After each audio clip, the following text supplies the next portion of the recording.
Ya selama ini yang peduli ya ketua PGRI. Tapi apakah dia sendiri yang mengajukan ke DPR? Saya juga nggak tahu.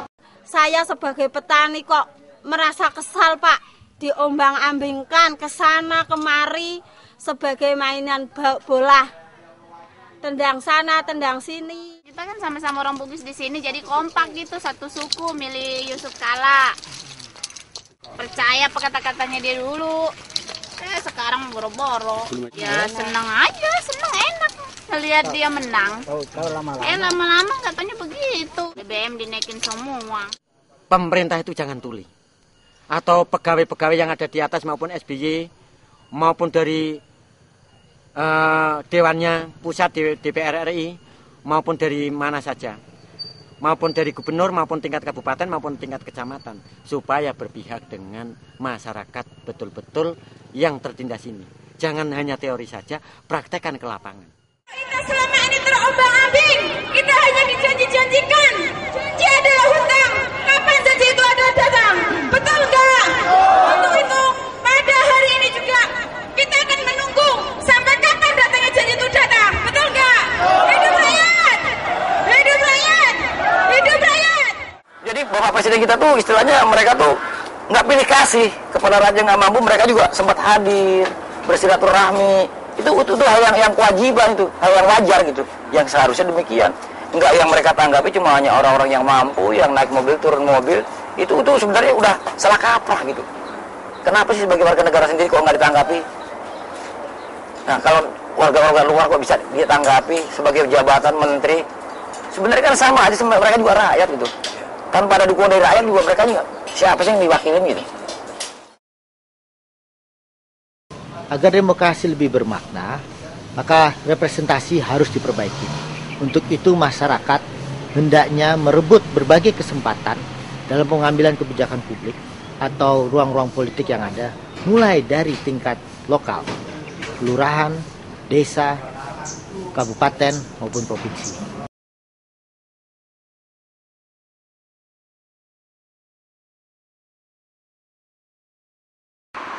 Kronisme alias perkoncoan rupanya belum hilang dari alam demokrasi kita.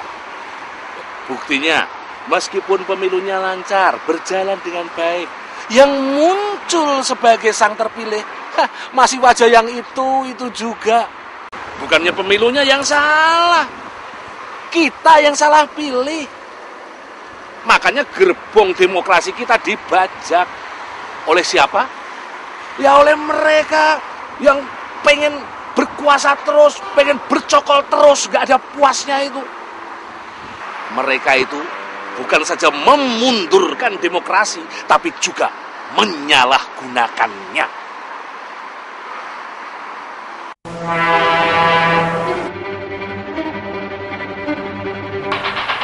Gerbong demokrasi kita dibajak oleh mereka yang gila harta dan kuasa. Mereka menggunakan cara-cara yang kelihatannya sejalan dengan demokrasi, tapi menyalahgunakan wewenangnya demi keuntungan diri sendiri. Kereta demokrasi tak berjalan ke kesejahteraan, tapi melaju ke kesengsaraan.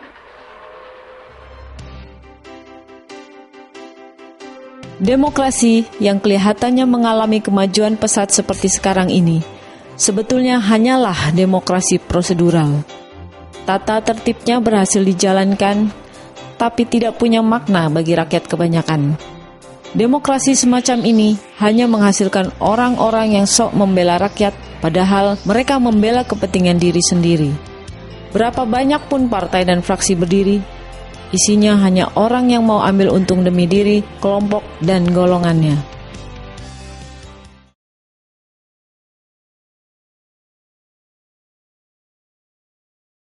Pemilu ini sebenarnya udah berkali-kali, tapi yang kepilih masih wajahnya itu-itu aja.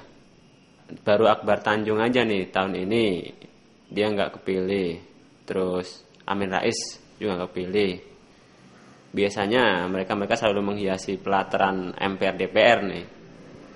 Tapi ya ada nih wajah-wajah lama dari Orde Baru sampai sekarang masih aja kayak Ginanjar tuh Sampai dari dulu sampai sekarang masih aja dipilih. Emang nggak ada orang lain apa selain dia? Masih banyak. Teo Sambuaga, terus Sapam Sirait masih di sana. Terus orang-orang Golkar yang lama juga masih ada di sana, juga masih banyak.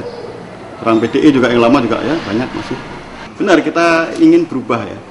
Macam kalau pohon itu masih muda, gampang dibentuk toh. Tapi kalau udah tua, udah menjadi karakter, itu nggak bisa dirubah, udah. Nggak bisa dirubah, susah. Maka emang dikatakan perlu diganti, saya katakan perlu. Tapi siapakah? Nah, orang kayak Kwik tergusur. Ya, Kwik kan itu kan orang yang luar biasa itu. Amin Rais sudah nggak berdaya juga. Demokrasi yang sedang berlangsung itu hanyalah demokrasi semu.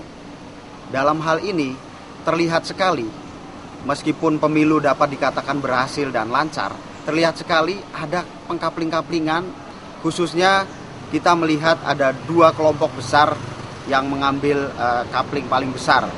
Katakan di sini TNI atau militer dengan pengusaha. Anggota DPR MPR sekarang ini itu nggak jauh dari anggota DPR yang Orla atau Orde Lama, Pak ya. Iya. Itu karena susunannya orangnya itu juga, dan mereka tuh nggak jauh dari apa yang namanya korupsi untuk memperkaya diri sendiri, ya kan? Karena hasilnya tuh nggak kita rasakan. Misalnya untuk membela rakyat yang terbawah, mereka tuh membela yang atas-atas saja, ya kan? Nah, terus untuk dukungan rakyat miskin tuh masih kurang. Kalau cita-cita saya juga orang susah, orang miskin. Anak saya harus bisa sekolah sampai lulus, tapi angan-angan saya pengen anak saya jadi pejabat biar mimpin orang miskin, jangan seperti orang lain gitu yang sekarang, bukannya mimpin orang miskin, nindas orang miskin. Kami warga negara Indonesia mau dikemanain? Ini negara kami cuma digusur, dibakar, kalau nggak ada hasilnya. Yang bisa dilakukan oleh masyarakat dalam menghadapi oligarki antara bukan saja dengan mengkritik kebijakan-kebijakan, tetapi juga dengan ikut terlibat di dalam penyusunan anggaran belanja daerah maupun menjadi anggota DPD atau DPRD dan memperbaiki partai yang ada, termasuk mendirikan partai politik baru di tingkat lokal.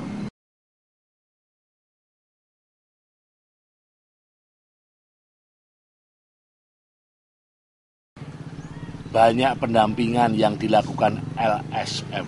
Ini itu, wah, pokoknya banyak banget. Kelihatannya kerjaannya itu sangat banyak. Lebih banyak dari urusan pemerintah malah. Tapi kok kelihatannya mereka terpecah-pecah ya. Coba, kalau LSM itu saling kerjasama, bisa bikin pemerintahan baru kali.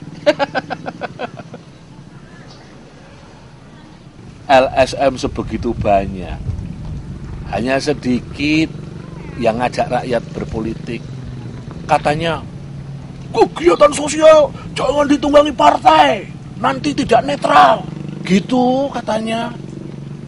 Lah bagaimana bisa mengubah keadaan kalau tidak ikutan politik? Lawang kebijakan pemerintah itu diurus oleh aturan politik ya.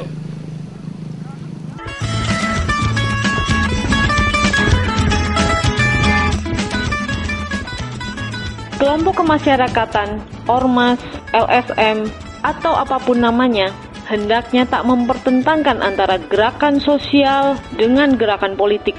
Semestinya mereka mentautkan kedua gerakan itu, sehingga terbentuk organisasi rakyat yang akan membangun kekuatan politik.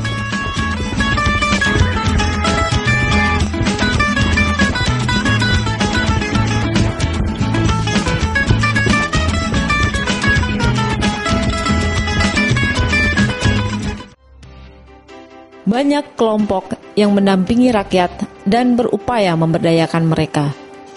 Ada organisasi massa, organisasi bentukan lembaga agama, lembaga swadaya masyarakat, dan lain-lain. Kelompok-kelompok ini selalu sibuk dan terfokus di 1-2 persoalan. Mereka lupa, hampir semua persoalan masyarakat bersumber dari kebijakan politik yang tidak berpihak pada rakyat. Sambil mengajak rakyat melek politik, kelompok ini harus berupaya agar berakar di masyarakat yang didampinginya.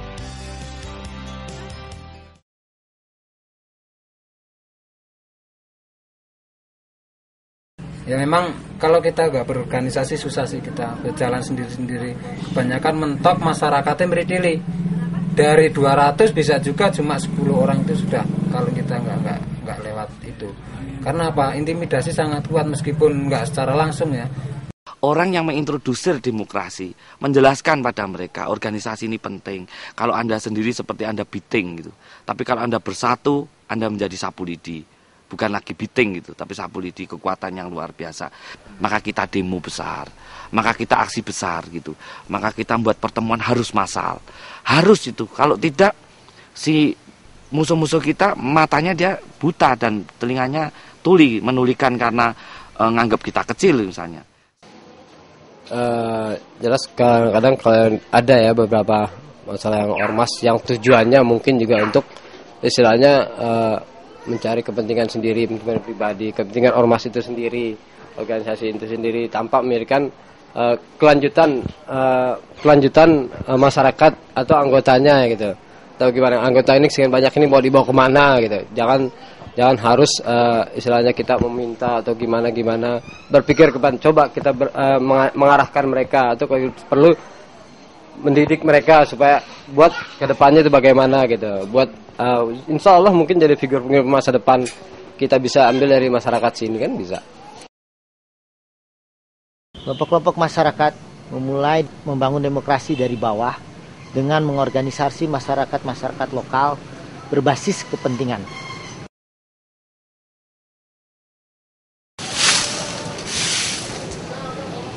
Kedaulatan rakyat itu mestinya ya seperti sapu lidi gini. Kuat, kekar, dan tidak terpatahkan. Dan di dalamnya ini ada kekuatan yang mampu membersihkan, menekan, dan mengenyahkan angkara murka. Jadi, ayo dong, ikutan politik dan menjadi sapu lidi yang kuat kenceng. Karena sapu lidi yang kuat bisa membersihkan sampah, membersihkan tikus, serigala. Semua sapu bersih. Indonesia yang merdeka, merdeka, tanahku